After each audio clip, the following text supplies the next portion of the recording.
Okay, we were ready to rock.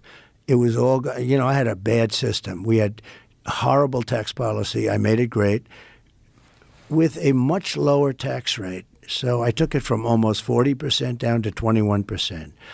Now I'm bringing it from 21 down to 15, but only if you make your product in the United States, which is great. People call me, they said, what a great idea. Nobody ever heard of that before. I don't care if they make the product in Japan. Why should I give them? So it's at 21. That at 21, in the first year, we took in much more revenue than we did at almost 40. Think of that.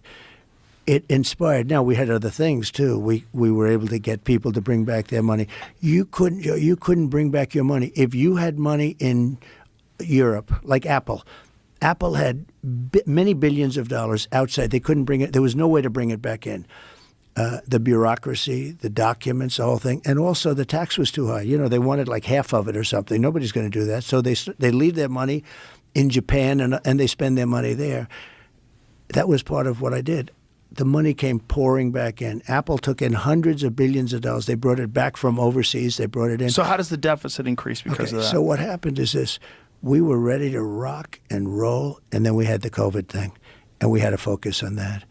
And if we didn't give some businesses a hand, you would have had a depression like in 1929.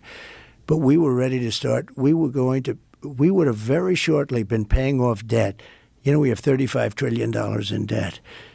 And I'll never forget it. It was talking about from, the standpoint of being in office. I'm in the Oval Office, and I have John McLaughlin and Fabrizio. They're two very good pollsters, probably, I don't know, I would say the two best, who knows, but very good pollsters. And we're starting to think about running for a second term.